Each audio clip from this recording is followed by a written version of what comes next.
हाय बच्चों, कैसे हो तुम लोग। आज हम लोग बहुत ही इंपॉर्टेंट टॉपिक डील करने वाले हैं और वो टॉपिक है ऑप्टिक्स। तो सबसे पहले आज के लेक्चर में हम लोग ऑप्टिक्स के बारे में जानेंगे। इंट्रोडक्शन ऑफ ऑप्टिक्स करेंगे आज के लेक्चर में। तो बोला जाता है कि ऑप्टिक्स क्या होता है, तो एक लाइन में मैं बताता हूँ क्या होता है ऑप्टिक्स। तो कहता है, क्या कहता है, study of light. Study of light is called optics. सीधा सीधी बात करें तो जहाँ लाइट के बारे में स्टडी करेंगे वो होता है ऑप्टिक्स। जैसे जैसे ऐसे समझते हैं ना, जैसे बॉटनी क्या होता है, तो जहाँ वनस्पति के बारे में पढ़ेंगे वो होता है बॉटनी। जैसे जूलॉजी क्या होता है, जहाँ जंतु के बारे में पढ़ेंगे होता है जूलॉजी। उसी प्रकार से सीधी सीधी बात पर आ जाता हूँ मैं, जहाँ लाइट के बारे में स्टडी करेंगे वो होता है ऑप्टिक्स। जैसे हिस्ट्री क्या होता है, इतिहास। इति मतलब बीती, हास मतलब कहानी। बीती हुई कहानी जहाँ पढ़ते हैं उसको बोलते हैं इतिहास। तो उसी प्रकार से लाइट के बारे में जहाँ पढ़ेंगे उसको बोलेंगे ऑप्टिक्स, यानी स्टडी ऑफ लाइट। लाइट का क्या पढ़ना है, तो लाइट का कहता है नेचर के बारे में स्टडी करेंगे, लाइट के प्रॉपर्टीज के बारे में पढ़ेंगे, लाइट के इफेक्ट के बारे में पढ़ेंगे।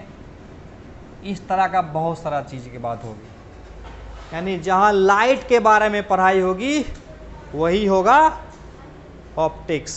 ये क्लियर है। अब सवाल उठता है, ये लाइट क्या होती है भाई, ये लाइट क्या है लाइट। तो लाइट देखते हैं क्या होता है, लिखता हूं मैं यहाँ LIGHT लाइट। लाइट क्या होती है, देखो तो मार्कर होगा, देखो तो लाइट क्या होती है, इसके बारे में बात करेंगे। लाइट तो बोलता है कि देखो एनर्जी का बहुत सारा रूप है। जैसे इलेक्ट्रिकल एनर्जी है, मैग्नेटिक एनर्जी है, मैकेनिकल एनर्जी है, एकॉस्टिक्स यानी साउंड एनर्जी है। तो अगर मान लेते हैं इस कमरे को बंद कर दिया जाए और इस कमरे में ताली बजा दिया जाए और एक गाना गुनगुना दिया जाए, तो क्या ऑब्जेक्ट विजिबल होगा? नहीं। इसका मतलब हुआ कि अगर एक बल्ब को जला दिया जाए तब पूरा कमरा दिखने लगेगा। इसका मतलब हुआ लाइट ही वो एनर्जी का रूप है जो किसी ऑब्जेक्ट को विजिबल बना सकता है। बाकी कोई भी ऐसा एनर्जी है नहीं है जो ऑब्जेक्ट को विजिबल बना सकता है। जैसे मैकेनिकल, जैसे काइनेटिक एनर्जी हो गया। तो इस रूम में अगर बॉडी को मूव कराने लगे, किसी बॉडी को और रूम को बंद कर देंगे और बॉडी को मूव कराने लगे, यानी काइनेटिक एनर्जी हो गया। तो क्या इस रूम का ऑब्जेक्ट विजिबल हो जाएगा? बिल्कुल नहीं होगा। यानी सिर्फ लाइट, लेकिन बल्ब जला देंगे तो विजिबल हो जाएगा। क्लियर है बात। यानी सिर्फ लाइट ही एक ऐसा एनर्जी का रूप है जो किसी ऑब्जेक्ट को बना सकता है, यस, विजिबल बना सकता है। इसलिए बोलता है light is a form of energy. Light is a form of energy. Light is a form of energy, yes, which makes, MAKES, which makes object visible to our eye। यानी हमारे आँख को विजिबल बनाता है किसी ऑब्जेक्ट को, यानी किसी ऑब्जेक्ट को मेरा आँख देखने योग्य हो जाता है, वही है एनर्जी का रूप। दूसरे तरह से बात करूं, एक और तरह से तरीका है समझाने का, तो बोलता है लाइट एक इलेक्ट्रोमैग्नेटिक वेव है। Light is an electromagnetic wave. E मतलब इलेक्ट्रो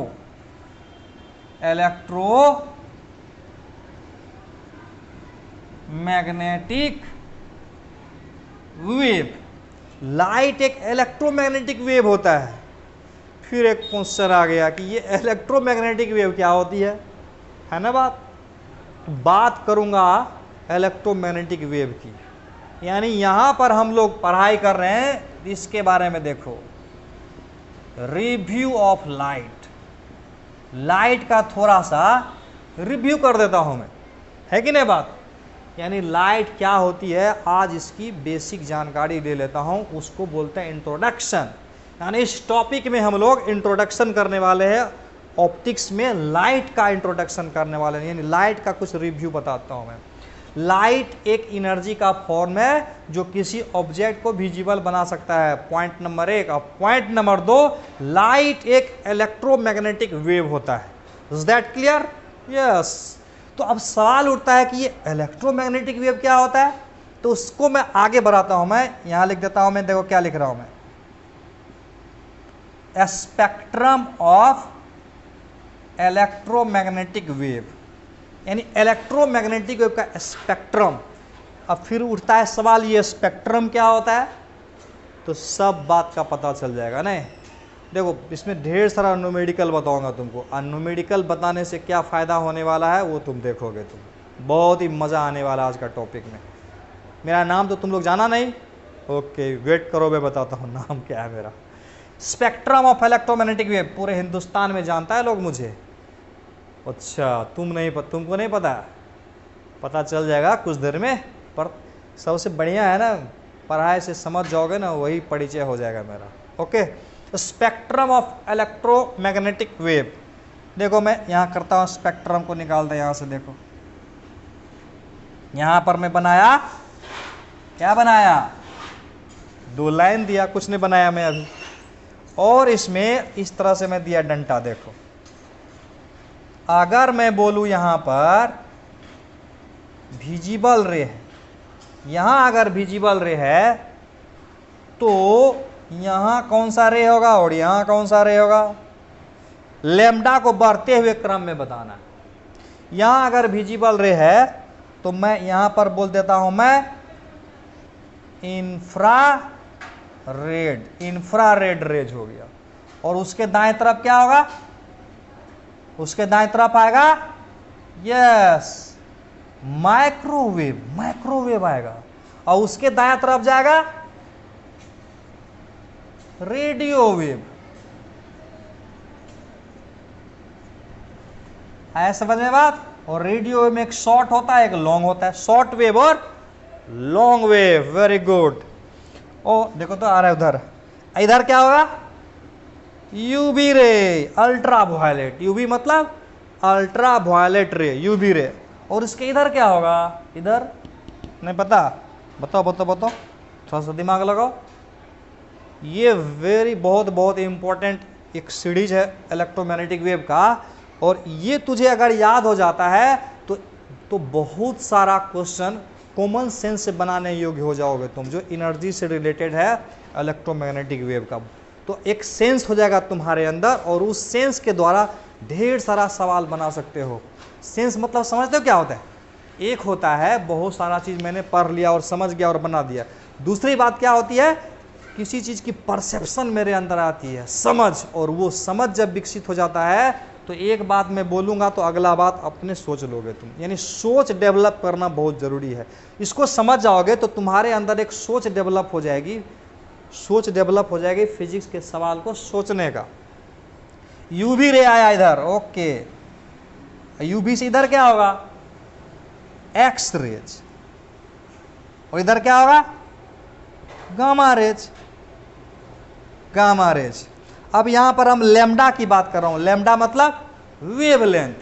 तो तुमको पता है कि विजिबल रे का वेवलेंथ कहां से कहां लेंगे हम लोग, नहीं पता। विजिबल रे का वेवलेंथ याद कर लेना है तुझको अच्छी तरह से, देखो ध्यान से। विजिबल रे का वेवलेंथ जो आएगा वो आएगा, देखो क्या लिख रहा हूं मैं, क्या आएगा, यस 4000 एंगस्ट्रॉम से लेके 7000 एंगस्ट्रॉम तक। तुम्हारे दिमाग में सवाल उठता है कि ये बाउंड्री फिक्स है क्या, तो ये अलग अलग बुक में अलग अलग इतिहास दिए, से टेंशन मत लो। यहाँ 3800 भी कहीं आता है, कहीं 4000 भी लिखाता है, यहाँ कहीं 7500 लिखाता है। ये एक 4000 से 7000 इसलिए लिया गया है कि कैलकुलेट करना आसान हो जाएगा। अब मान लेते हैं कि 72 से 71 ले लेते हैं तो उतना कैलकुलेशन में मज़ा नहीं आ रहा है, एक रफली बाउंड्री लिया गया है। असल में क्या होता है ना, इसके बाद इसका कैरेक्टर शुरू हो जाता है। इस लैम्डा के बाद लैम्डा बढ़ाएंगे तो विजिबल रे का कैरेक्टर कम हो जाएगा और इंफ्रारेड का कैरेक्टर बढ़ने लगेगा। तो यहाँ 4000 से 7000 सीधा सीधी देखो ध्यान से, इसको याद रखना इस रेंज को। और यहाँ पर क्या हो जाएगा, क्या होगा यहाँ पर होगा 100 मिलीमीटर। ओके, यहाँ पर हो जाएगा मीटर और यहाँ पर हो जाएगा किलोमीटर के रेंज में चला जाएगा। और इधर लेफ्ट जाए तब यहाँ पर ले लेंगे, क्या ले लेंगे, यस 100 एंगस्ट्रॉम। और उधर जाएंगे तब गामा रे के बारे में, अक्सर लैम्डा के बारे में पूछा जाता है कि गामा रे क्या होता है, तो कहता है कि जिसका वेवलेंथ 0.1 एंगस्ट्रॉम से कम की ज़्यादा, डिसाइड कर लो, कम की ज़्यादा, यस कम होगा। यानी जिसका वेवलेंथ 0.1 एंगस्ट्रॉम से कम होगा वो आएगा गामा रे के रेंज में। ये क्लियर है। अब इसमें हम लोग बात करने वाले हैं, अब इसमें हम लोग बात करेंगे लेफ्ट टू राइट, यानी ये लेफ्ट हो गया और राइट हो गया। लेफ्ट से जब राइट जाएंगे तो वेवलेंथ के बारे में बताना है, वेवलेंथ यानी बताना है लैम्डा के बारे में कि लैम्डा घट रहा है कि बढ़ रहा है। दूसरा बताना है फ्रीक्वेंसी के बारे में, फ्रीक्वेंसी एफ ये घट रहा है कि बढ़ रहा है। तीसरा बताना है स्पीड के बारे में, स्पीड को हम सी से डिनोट कर देते हैं। उसके बाद बताना है एनर्जी के बारे में, एनर्जी को ई से डिनोट करते हैं। यानी जब हम लेफ्ट से राइट जाएंगे, जब लेफ्ट से राइट जाएंगे तो वेवलेंथ क्या होगा जानना बड़ा जरूरी है। तो को याद रहेगा हर चीज़ के बारे में, किसमें क्या रिलेशन एनर्जी का है, लैम्डा का है, तो कितना मजा आएगा सवाल बनाने में, है कि नहीं। तो एक सेंस डेवलप करना है और मैं एक चार्ट बना के समझाने का कोशिश किया हूँ जो तुझे बहुत मदद करेगा। अगर ये चार्ट बना के नहीं बताते ना, ऐसे ही सब रटा देते इतना से ये इतना से ये, तो मज़ा नहीं आता। यहाँ एक चार्ट बना हुआ है जो बहुत इंजॉय करोगे, तुमको समझ में आ जाएगा तब, यानी समझ में आ जाएगा, इंजॉय करोगे। ओके, तो लैम्डा तो देखने से पता चल रहा है क्या हो रहा है। देखो क्या हो रहा है, लैम्डा पहले कितना है, ओके, पर फिर कितना आया, फिर कितना आया, फिर कितना आया, घट गया क्या, ये एंगस्ट्रम में और ये मिलीमीटर में है। और इससे ज़्यादा ये हो गया, इससे ज़्यादा ये हो गया और इससे ज़्यादा ये हो गया। इसका मतलब लैम्डा का मान क्या हो रहा है, लैम्डा का मान क्या हो रहा है, यस इंक्रीजेज हो रहा है। क्या लिखेंगे, लैम्डा लिखेंगे इंक्रीजेज। यानी जब लेफ्ट से राइट जाएंगे तो वेवलेंथ का वैल्यू बढ़ रहा है। ये क्लियर हो गया। एक फॉर्मूला तुम जान लो कि E बराबर H गुना F होता है। पढ़े हो कभी, बहुत जगह पढ़ा होगा, केमिस्ट्री में पढ़ा होगा, बहुत जगह पढ़ने का मौका मिलता है। E बराबर F होगा और F बराबर होता है C बटा लैम्डा, यानी E बराबर H C by lambda. Okay okay, एक मिनट,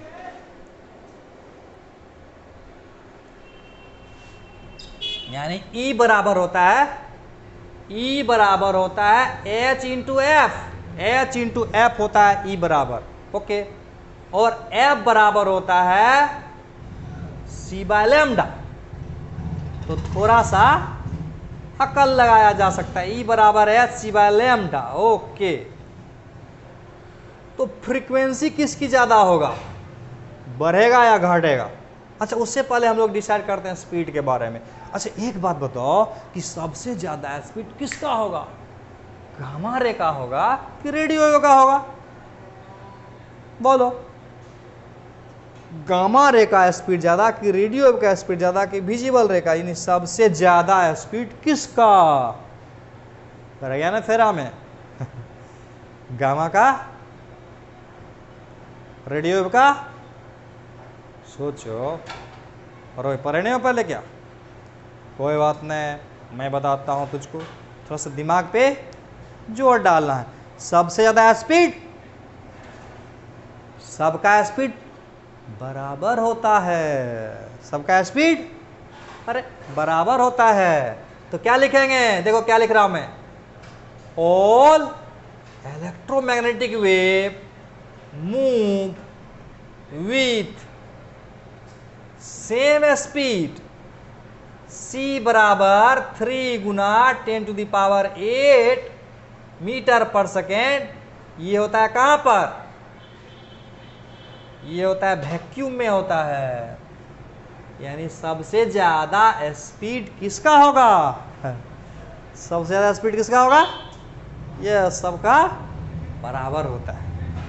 मजा आ गया, सबका स्पीड बराबर होता है। दोबारा परेशान करने वाला सवाल था है कि नहीं। तो सबका स्पीड बराबर होता है, यानी ये स्पीड सबका बराबर होता है। तो F बराबर होता है c/λ। देखो ये रहा गया कांस्टेंट, c रहा गया कांस्टेंट और लैम्डा। तो लेफ्ट से जब राइट आएंगे तो लैम्डा का मान क्या होगा, बढ़ेगा।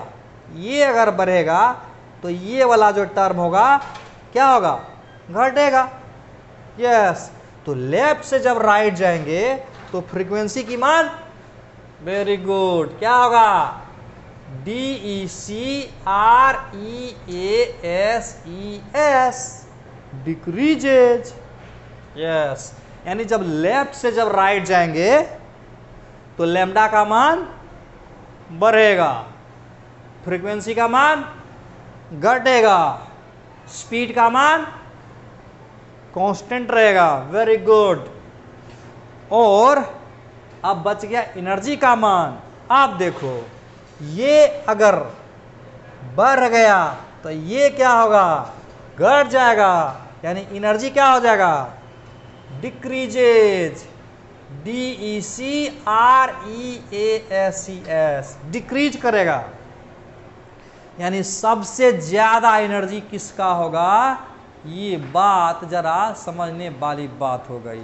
तो आप बताओ तो सबसे ज्यादा एनर्जी किसका होगा, यानी इधर से जब इधर हम जाएंगे तो एनर्जी घटेगा।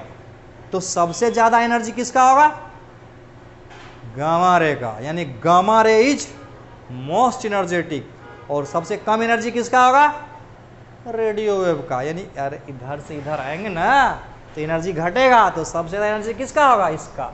घट रहा है तो मतलब सबसे ज्यादा हवा, घटते घटते घटते घटते घटते सबसे कम हो जाएगा रेडियो वेव का। यानी रेडियो वेव का एनर्जी सबसे कम होता है। तो मैं लिख दूं मोस्ट एनर्जेटिक कौन सा होगा, MOST, most energetic. Most energetic कौन सा होगा, मोस्ट एनर्जेटिक कौन होगा,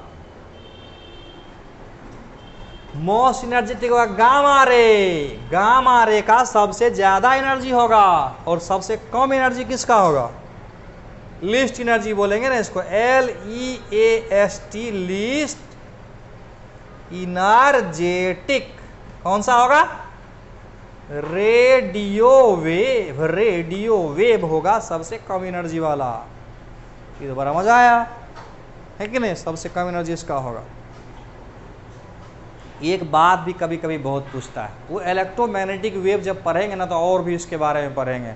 अभी थोड़ा थोड़ा आइडिया देता हूँ मैं इसके बारे में। तुमको बोलेगा कि इसका सोर्स कहाँ कहाँ से प्राप्त होता है, बोलेगा रेडियो वेव का सोर्स कहाँ से होगा, माइक्रोवेव का क्या होगा, इंफ्रारेड का क्या होगा, विजिबल रे का क्या होगा।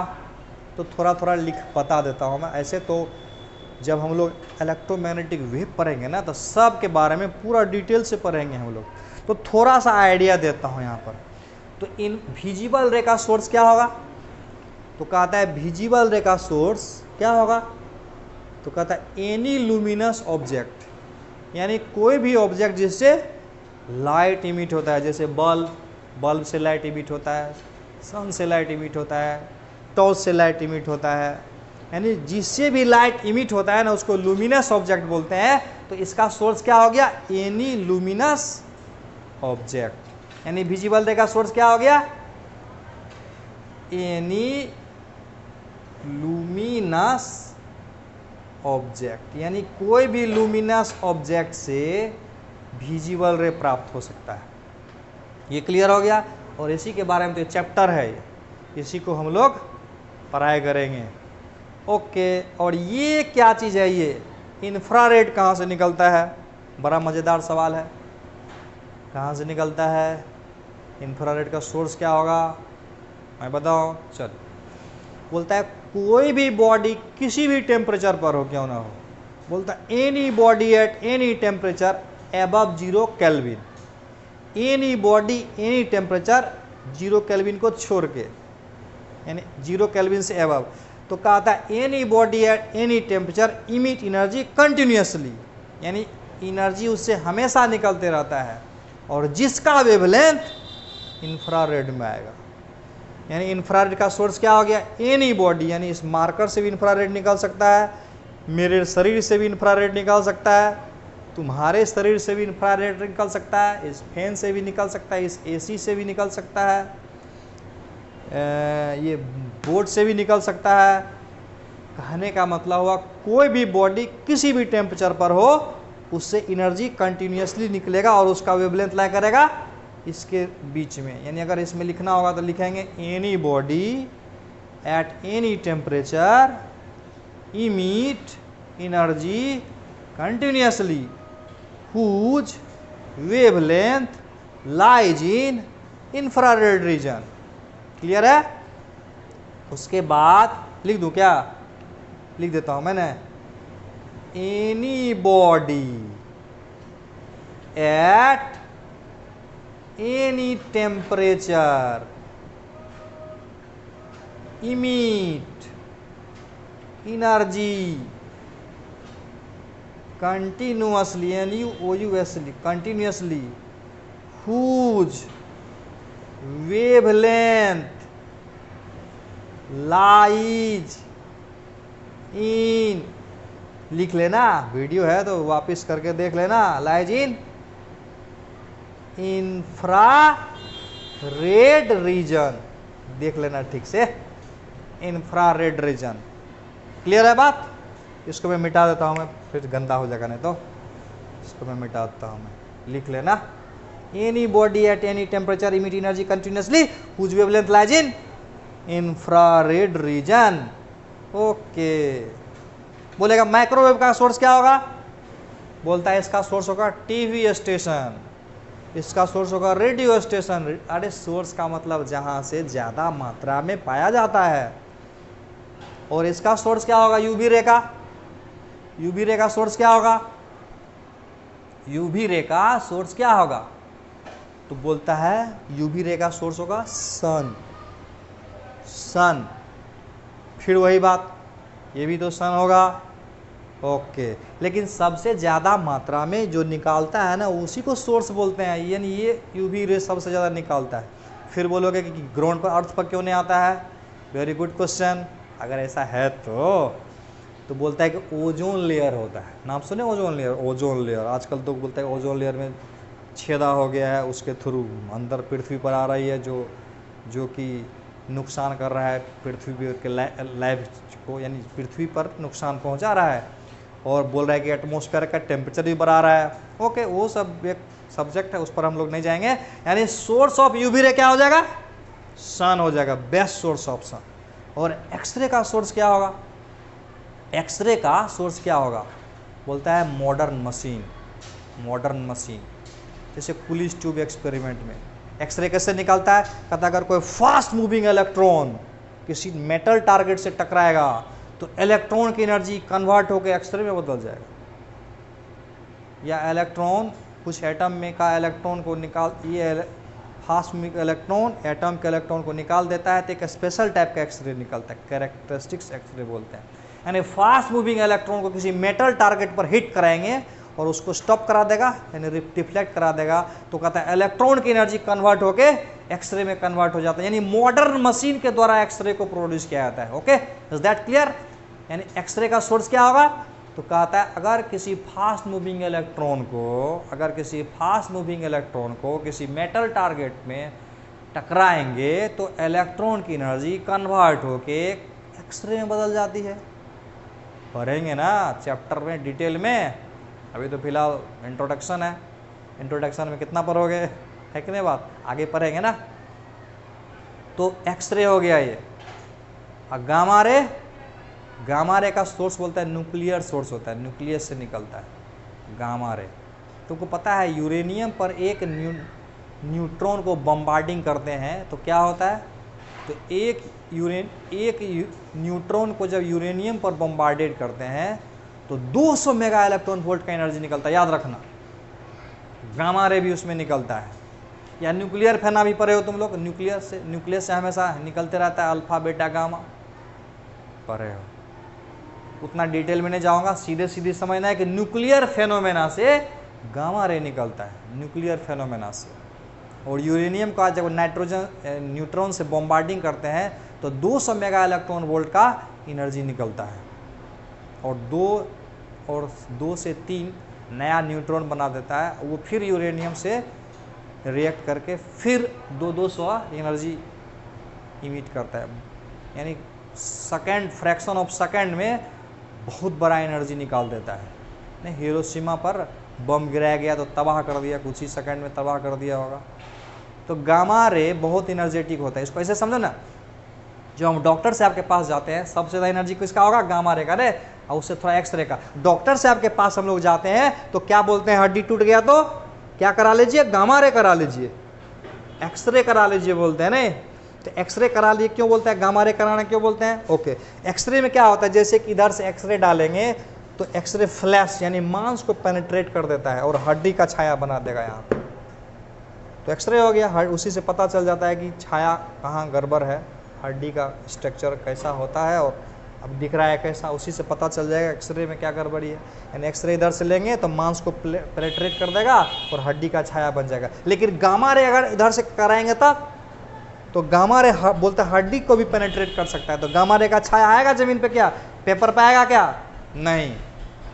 उसके बाद गामा रे हार्मफुल भी हो सकता है क्योंकि इतना ज़्यादा एनर्जी होता है कि स्किन का इलेक्ट्रॉन को निकाल देगा। जब स्किन का इलेक्ट्रॉन निकाल कर देगा तो स्किन को डैमेज भी तो कर सकता है, इसीलिए गामा रे का इस्तेमाल हम लोग नहीं करते हैं, हाईली एनर्जेटिक होने की वजह से। ओके, ये क्लियर है बात। तो गामा रे का एनर्जी सबसे ज़्यादा है न्यूक्लियर फेनोमेना से, गामा रे निकलेगा। ये मॉडर्न मशीन के द्वारा हो गया, ये सन के द्वारा हो गया, ये कोई भी लुमिनस ऑब्जेक्ट हो गया, और ये हो गया any body at Indian temperature emit energy continuously which wavelength lies in infrared reason.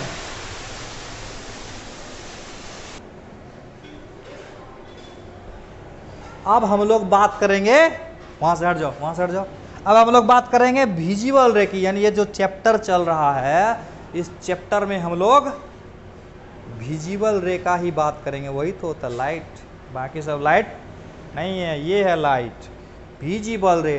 तो यहां पर मैं लिखता हूं मैं विजिबल रे।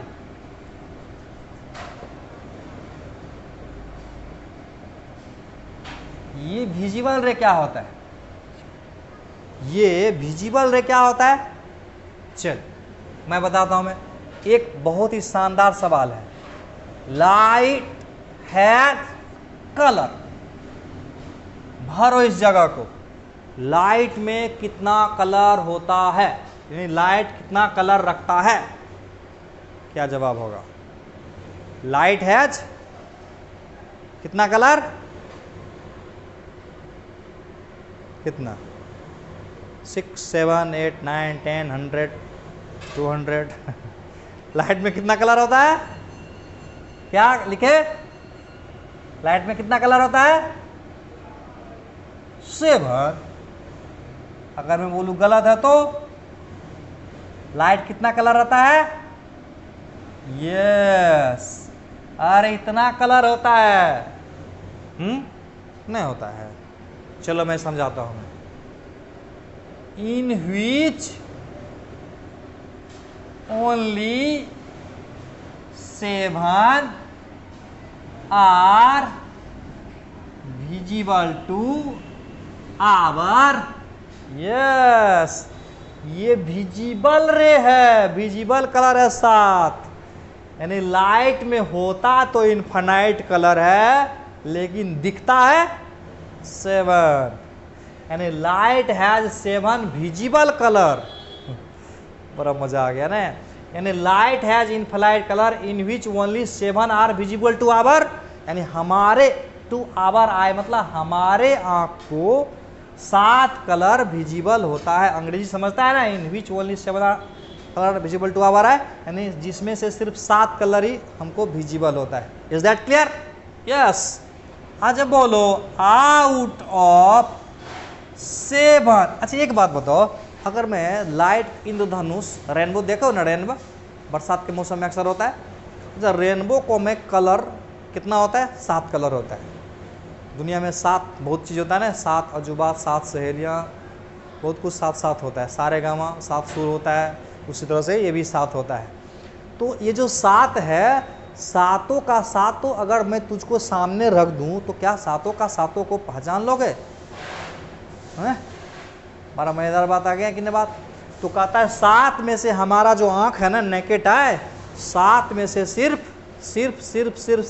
6 को ही पहचान पाता है। यानी 2 ऐसा होता है ना कि दोनों में अंतर ही नहीं कर पाओगे। यानी 2 कलर ऐसा होता है जो आँख पहचान ही नहीं पाता है कि 2 अलग अलग, यानी जुड़वा हो गया एक तरह से। एक तो ना जुड़वा बच्चा होता है, दोनों को सेम कपड़ा पहना देते हैं, पता भी नहीं चलता है कि कौन कौन किसका क्या नाम है, पता नहीं चलता है। जुड़वा बच्चा बहुत सारा होता है ना। ओके, यानी 7 में से सिर्फ 6 ही होता है जो हमारे आँख उसको पहचान पड़ता है। यानी out of 7 only 6 can be distinguished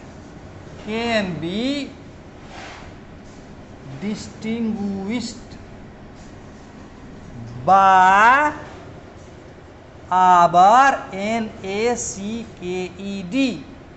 naked eye. यानी हमारे नेकेड आई से 7 में से 6 ही पहचान पाता है। वो कौन 6 है वो उसको भी देख ही लेता हूं मैं क्या?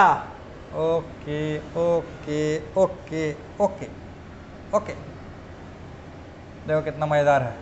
यानी इसको हटा दो ना, इसी विजिबल कलर को मैं 7 भागे बांटता हूँ। 1 2 3 4 5 6, 1 2 3 4 5 6 घटा रख देता हूँ मैं। VIBGYOR,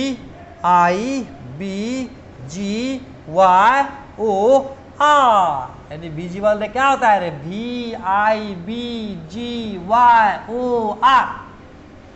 सब जानते तुम लोग। Violet, indigo, blue, green, yellow, orange, red, क्या सब पता है? अरे तुम लोग को पता है सब कुछ, है कि नहीं? ओके, समेटा तो नीचे वाला। इसी विजिबल रे के बारे में बात करेंगे, बात करने वाले हैं इसी विजिबल रे के बारे में। बड़ा इंटरेस्टिंग होगा अभी का टॉपिक, बड़ा ही मजेदार होने वाला है। देखो, तो इसको लैम्डा में मैं बांटता हूं ना।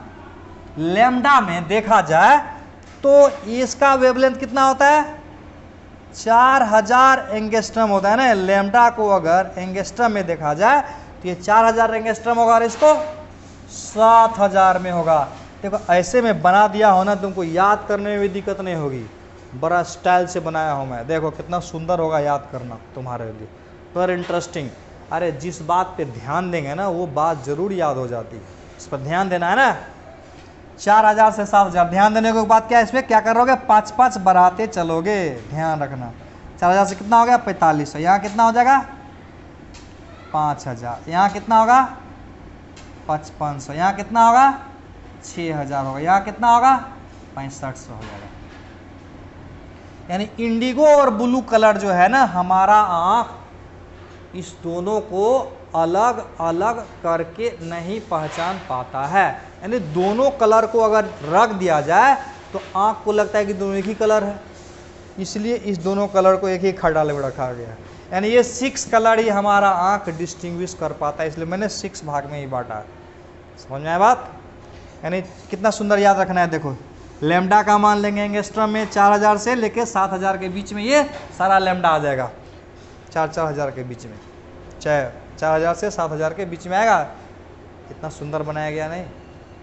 अच्छा, एक इसमें से सबसे इम्पोर्टेंट बात है, हमारा आँख सबसे ज़्यादा सेंसिटिव किस कलर के लिए होता है, ये आज जानना है। क्वेश्चन लिख दूँ मैं? लिखता हूँ मैं। देखो इसमें से सबसे ज़्यादा एनर्जी किस कलर का होगा बताओ तो? सबसे ज़्यादा एनर्जी किस कलर का होगा इसमें से? हाँ, वायलेट का जो एनर्जी होगा रेड के एनर्जी से ज़्यादा होगा। अरे इसके इधर बताया था ना क्या क्या आएगा, इसके इधर आएगा ना यूवी रे, उधर एक्स रे, गामा रे, इधर आएगा इंफ्रारेड, माइक्रोवेव, रेडियो वेव। तो इधर वाला का एनर्जी ज़्यादा होगा, इधर वाला का एनर्जी कम होगा ना। तो कहता है, बड़ा अच्छा सवाल है, देखो मज़ेदार। हाँ, our eye is most sensitive for which colour? किस कलर के लिए हमारा आंख सबसे ज्यादा सेंस कर सकता है, यानी किस कलर को सबसे ज्यादा सेंसिटिव है हमारा आंख? नंबर 1 में VIO वायलेट, नंबर 2 में रेड, नंबर 3 में ऑरेंज ORANG, नंबर डी में YLLO येलो। यानी हमारा आंख, our eyes most sensitive for which colour, यानी किस कलर के लिए हमारा आंख सबसे ज़्यादा सेंसिटिव है। सबसे ज़्यादा सेंसिटिव मतलब समझते हैं ना, सेंसिटिव का मतलब सेंस कर सकता है। नहीं समझ में आ रहा है? चलो मैं समझाता हूँ। देखो जैसे, देखो जैसे जैसे जैसे जैसे दिख रहा है यहाँ पर क्या लिख रहा मैं? अरे यहाँ पर हम लोगों ने पढ़ा था ना विजिबल रे, इससे इधर पढ़ा था ना यूवी रे, इधर पढ़ा था एक्स रे, और इधर पढ़ा था गामा रेज, और इधर पढ़ा था MICRO माइक्रोवेव, और इधर माइक्रो के बाद इंफ्रारेड, यहाँ INFRA इंफ्रारेड, और इधर माइक्रो, और इधर रेडियो वेव। पढ़े थे ना अभी ताजा ताजा तो पढ़े हैं। थोड़ा सा इधर कर देता हूं, दिख जाएगा। ओके, रेडियो वेव की बात कर रहे हैं ना, रेडियो वेव। रेडियो में देखे थे शॉर्ट भी होता है और लॉन्ग भी होता है, माइक्रोवेव था ये। तो हमारा आंख इसके लिए सेंसिटिव है कि नहीं है? बिल्कुल नहीं है। अरे इसको सेंस कर पाता है हमारा आंख, हमारा दिमाग नहीं कर पाता है। यानी इसको, इसके लिए मेरा आंख सेंसिटिव नहीं है, देख नहीं पाता है इसको, और इसको भी सेंस नहीं कर पाता है, इसको भी सेंस कर पाता है। सेंसिटिव मतलब सेंस करना आंख के द्वारा, दिमाग के द्वारा। तो हमारा आंख इसके लिए सेंसिटिव नहीं है, इसके लिए सेंसिटिव नहीं है। सेंसिटिव मतलब सेंस करना, मतलब देख पाना। इसके लिए भी सेंसिटिव नहीं है, इसके लिए भी सेंसिटिव नहीं है, इसके लिए भी सेंसिटिव नहीं है, इसके लिए भी सेंसिटिव नहीं है, इसके लिए सेंसिटिव है। ये तो विजिबल कलर है, यानी इसी 7 कलर के लिए सेंसिटिव होता है, बाकी किसी के लिए भी सेंसिटिव नहीं होता है। तो तुमको पता है ना कि इसमें से सबसे ज़्यादा सेंसिटिव किसके लिए होगा? क्या बोला? रेड। रेड कैसे होगा? रेड के बारे में बताओगे। रेड का डिविएशन कम होता है। रेड का डिविएशन मतलब देखते हो, रेड सिग्नल दिखाया था, मतलब क्या हुआ? दूर से ही देखा है। डिविएशन का मतलब लाइट रे को अगर किसी मीडियम में प्रोपेगेट कराएंगे तो मुड़ जाता है अपने पास से। तो कहता है लाइट रे कम मुड़ता है ना, सीधे चला जाता है, मतलब थोड़ा सा कम डिविएट करेगा, अब बाकी कलर ज़्यादा डिविएट कर जाता है। तो रेड का डिविएशन कम होता है। ये गलत कॉन्सेप्ट है अगर है कि रेड का सेंसिटिविटी ज़्यादा होता है, बल्कि रेड का सेंसिटिविटी, देखो मैं तुम्हारा दिमाग से, मैं तुम्हारे दिमाग से समझाने का कोशिश कर रहा हूँ। देखो ये कलर सेंसिटिव है क्या? बिल्कुल नहीं। ये सेंसिटिव है क्या? ये मतलब ये सेंसिटिव नहीं है और ये भी सेंसिटिव नहीं है। तो इसका मतलब यहाँ से सेंस करना शुरू करते हैं हम लोग, यहाँ से सेंस करना शुरू करेंगे। कहते हैं सेंसिटिविटी बढ़ते बढ़ते बढ़ते बढ़ते बढ़ते बढ़ते बढ़ते बीच में सबसे ज़्यादा होगा, और उसके बाद सेंसिटिविटी घटते घटते घटते घटते घटते घटते घटते यहाँ सेंस से खत्म हो जाएगा देखने वाला। इसका मतलब सबसे ज़्यादा सेंसिटिव यहाँ कम होगा बढ़ते बढ़ते ज़्यादा, और उसके बाद घटते घटते कम हो जाएगा। यानी सबसे ज़्यादा सेंसिटिव बीच वाला का होगा। बीच वाला कौन है? यहाँ पर येलो ग्रीन है, यानी यहाँ पर येलो वाला आ जाएगा। तो क्या समझना है? सबसे ज़्यादा सेंसिटिव हमारा आँख येलो कलर के लिए होता है, ऐसे येलो ग्रीन का बराबर होता है, बराबर बराबर नंबर दोनों को दे सकते हो। जैसे इस बार नीट में 720 में 720 तो बच्चा को आया, लेकिन दोनों बच्चा को तो टॉपर नहीं घोषित किया गया, किसी एक को टॉपर घोषित किया जाएगा। उसी प्रकार से ये दोनों कलर की सेंसिटिविटी लगभग लगभग बराबर होती है, लेकिन अगर फर्स्ट डिवीजन करना हो टॉपर कौन है तो बोलता है सेंसिटिविटी में टॉपर कौन है, येलो कलर, यानी येलो कलर को सबसे ज़्यादा सेंसिटिव माना गया, यानी येलो कलर ग्रीन बराबर है। तो ऐसे लिख देते हैं, our eye is most sensitive for yellow green colour. सबसे बढ़िया बताता हूं मैं, लैम्डा के टर्म में 5500 एंगस्ट्रम वाला, यानी जिसका लैम्डा 5500 एंगस्ट्रम पर जाएगा उसको सबसे ज्यादा सेंस कर लेता है मेरा दिमाग। कितना मजेदार बात है, यानी सबसे ज्यादा सेंसिटिव किसके लिए होगा, येलो ग्रीन कर देंगे। इसमें आंसर कौन होगा, येलो वाला। रेड वाला मत देना, रेड वाला का डिविएशन कम होता है, बोलता कि सबसे कम डिविएशन किसका होगा तो बोलते रेड का। समझा कि नहीं बात, ओके। उसके बाद एक और ग्राफ है जो तुमको थोड़ा सा मदद करेगा। यहां पर मैं देता हूं मैं सेंसिटिविटी और यहां देता हूं मैं लैम्डा, ओके। सेंसिटिविटी यहां लैम्डा देता हूं मैं, तो सेंसिटिविटी का इसका ऐसा कर्व बताया गया है। मान लेते हैं यहाँ पर 4000 से शुरुआत किया और 7000 पे एंड कर दिया और लैम्डा का मान एंगस्ट्रम में दिया, तो सबसे ज़्यादा सेंसिटिविटी किसका लग रहा है, सबसे ज़्यादा सेंसिटिविटी ये ग्राफ है, ये ग्राफ है, ये ग्राफ है, ये ग्राफ है, ये ग्राफ है। तो जिसका लैम्डा 5500 है उसके सामने में सबसे ज़्यादा सेंसिटिविटी है, यानी सेंसिटिविटी ऑफ आवर आई है इधर, आवर आई हमारे आँख के लिए सबसे ज़्यादा सेंसिटिव जो है ना 5500 एंगस्ट्रम, यानी इधर से इधर जब जाएंगे ना तो सेंसिटिविटी बढ़ते जाएगा, इधर जाएंगे तो सेंसिटिव बढ़ेगा, उसके बाद सेंसिटिविटी घटेगा, यानी सबसे ज़्यादा सेंसिटिव किसके लिए होगा 4000 के लिए, और सबसे कम सेंसिटिविटी किसके लिए होगा 7000 के लिए, यानी सबसे ज़्यादा होगा 5500 एंगस्ट्रम के लिए। यानी हमारा आँख सबसे ज़्यादा सेंसिटिव किस कलर के लिए है, येलो कलर के लिए बोलेंगे, और बोलेंगे वो 5500 एंगस्ट्रम का। इसको मिटाता हूँ मैं, मिटाता हूँ थोड़ा सा 1 मिनट।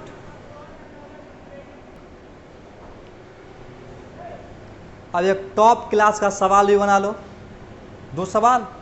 एक ऐसा सवाल जो आईआईटी में पूछा गया एडवांस में, और मुझे लगता है अपना अकल लगा सकते हो तुम, ये अकल लगाने का प्रॉब्लम है, अकल वाली बात। तो देखता हूं तुम्हारा अकल कितना काम करता है। क्वेश्चन देखो ध्यान से, आर यू रेडी। अरे लॉज ऑफ अट्रैक्शन बोलता है जैसा सोचोगे वैसा होगा। अगर सोचते हो कि बना देंगे तो यू आर राइट, अगर तुम सोचते हो कि नहीं बनाएंगे you are right.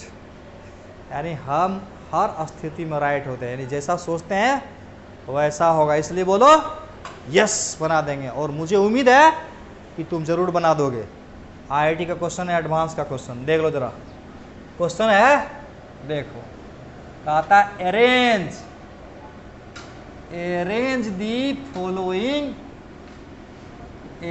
The following in decreasing order of energy. Arrange the following in decreasing order of energy. लिखता हूं मैं, देखो पहला है ग्रीन कलर,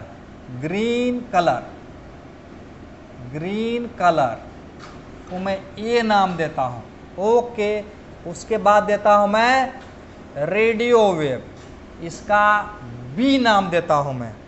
उसके बाद देता हूं मैं यूवी रेज, इसका मैं सी नाम देता हूं मैं।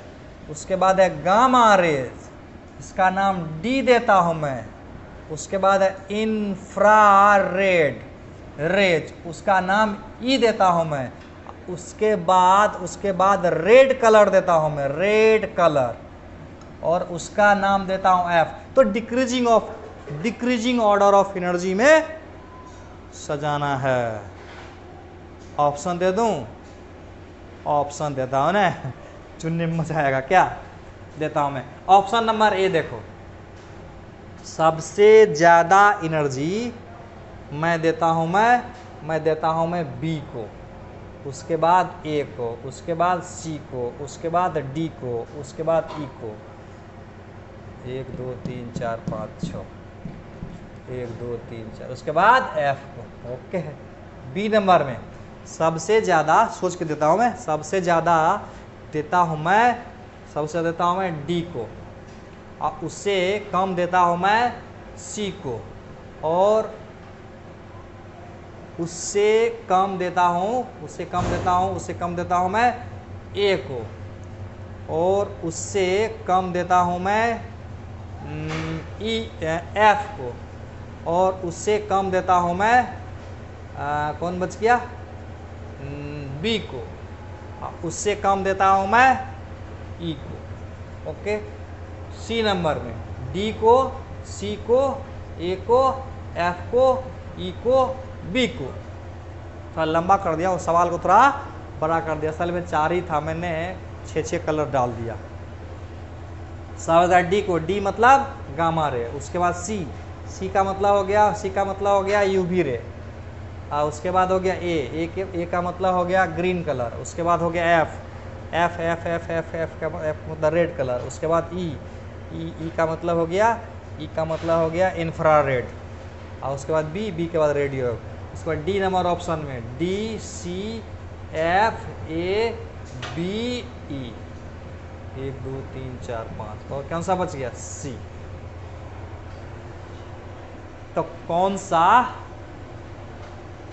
सा ऑप्शन तुम्हारे लिए सबसे करेक्ट है, चुनना है। मुझे पता है कि तुमने चुन लिया है, कैसे चुनोगे तुमको सब चीज़ पता है, खटाखट डालोगे, कैसे करोगे, चैप्टर पीछे से देखोगे, दिमाग लगाओगे, थोड़ा सा बन जाएगा। Option is right answer is सबसे ज़्यादा डी और सबसे कम ई, ए बी। बाकी सब कुछ देख लेगा ना। तो बड़ा ही मज़ेदार सवाल था ये। अगला सवाल देता हूँ मैं, बोर्ड को मिटा दूँ, थोड़ा सा वीडियो को करके उसके बाद फिर दिखाता हूँ। देखो,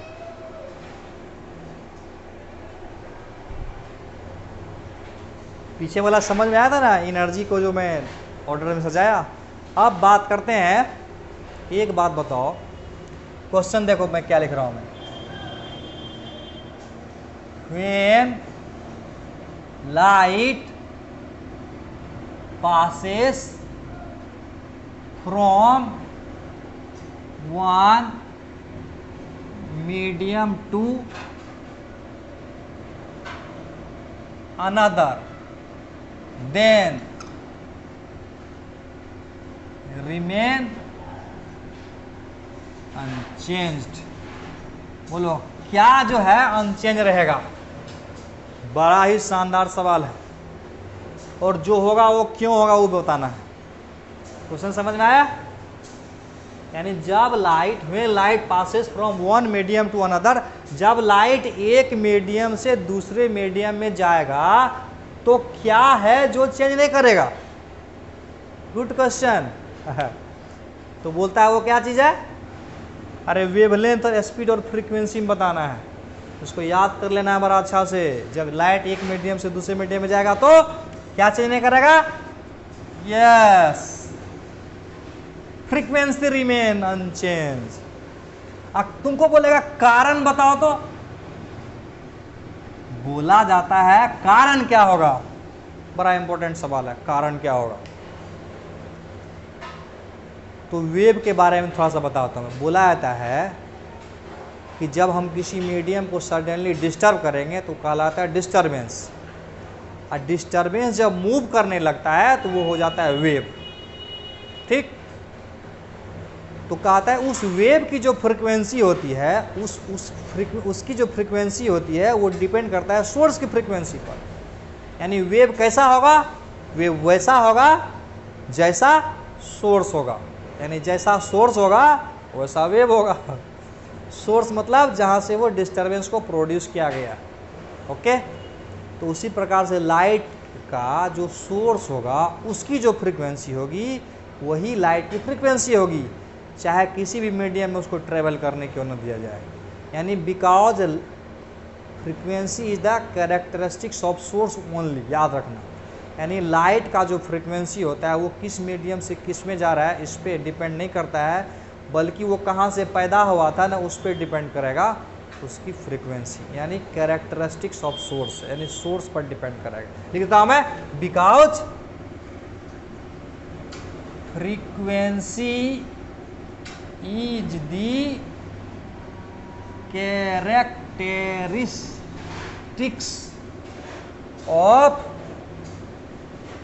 characteristics of source only, characteristics of characteristics of source only, याद रखना। Frequency the characteristics of source only, याद रखना। जिस सोर्स से इमिट करता है लाइट उसी के फ्रीक्वेंसी पर लाइट की फ्रीक्वेंसी डिपेंड करेगी। Very good question. अगला देखो, मैं लिखता हूं, मैं कहता है when light passes from one medium to another, then color of light, यहाँ लिखता हूं मैं, चेंज करेगा, देखो टिक लगाना है, अनचेंज होगा। color of light change unchanged, remain unchanged, remain unchanged। दोनों में से किसको टिक लगाओ? चेंज को कराओ, इसमें से एक को, इस यहाँ से यहाँ के या तो मिटाएंगे या तो इसको मिटाएंगे। बोलो किसको मिटा दूंगा?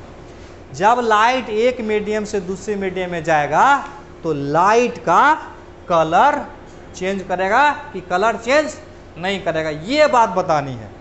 बहुत अच्छा सवाल है। क्या होगा इसका आंसर? बड़ा मजेदार आंसर है। बोलता है लाइट का कलर एक मीडियम से जब दूसरे मीडियम में लाइट जाता है तो उसका कलर चेंज नहीं करता है। क्यों नहीं करता है? चलो बताता हूं मैं। इसमें क्या लिखा है, इसको काट देता हूं मैं, रिमेन अनचेंज लिखना है। कारण बोलेगा तो कारण जानते हो क्या होता है? कहता है लाइट का जो कलर होता है उसको डिसाइड करने वाला सिर्फ और सिर्फ फ्रीक्वेंसी होती है। यानी colour of light decided by frequency only. Wavelength से कलर को कोई लेना देना नहीं होता है, याद रखना इस बात को। बिकॉज लिख देता हूं मैं, only because only frequency decide the colour of light. यानी लाइट के कलर को डिसाइड करने वाला जो फैक्टर है वो फैक्टर है फ्रीक्वेंसी। यानी वेवलेंथ कलर को डिसाइड नहीं करता है, ना लाइट की स्पीड कलर को डिसाइड करता है। लाइट के कलर को कौन डिसाइड करता है? Frequency only. उम्मीद करता हूं कि बड़ा एंजॉय कर रहा होगा आज के क्लास में। थोड़ा सा और बच गया आज का क्लास, थोड़ा सा इसको मिटाता हूं मैं आज। इसके बाद एक बात बताओ तो, मैं जो अगला बोलना बहुत, रियल ऑब्जेक्ट क्या होता है और वर्चुअल ऑब्जेक्ट क्या होता है, ये बताओ तो क्या होता है?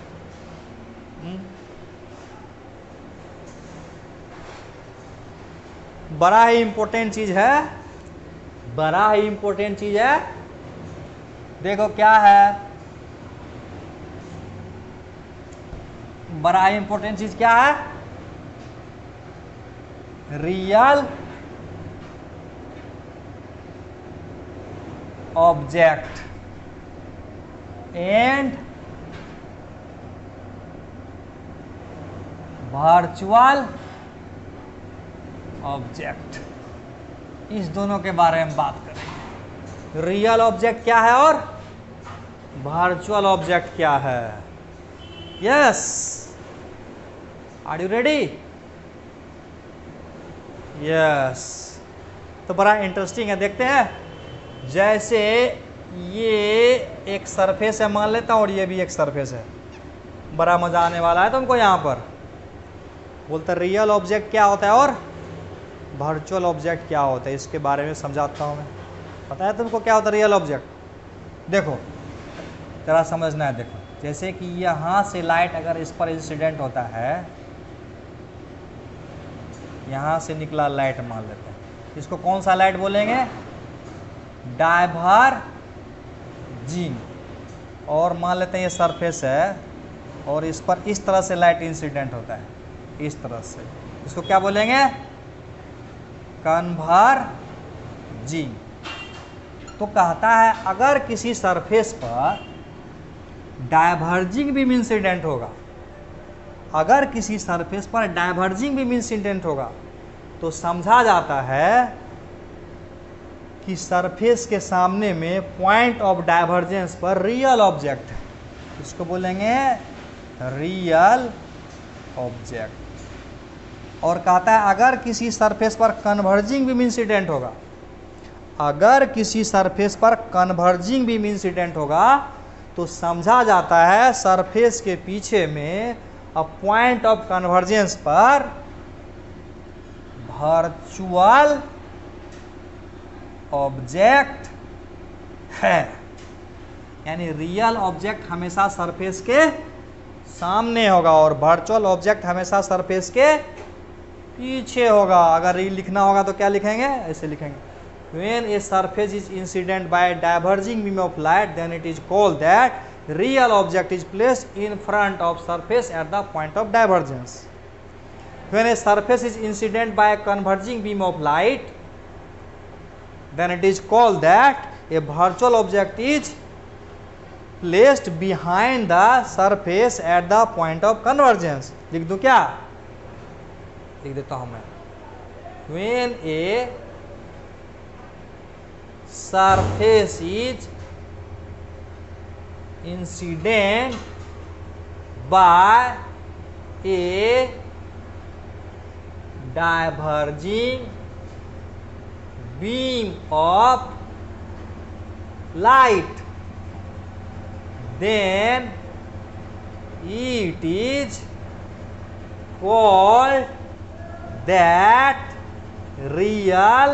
called that real object is placed in front of surface at the point of divergence.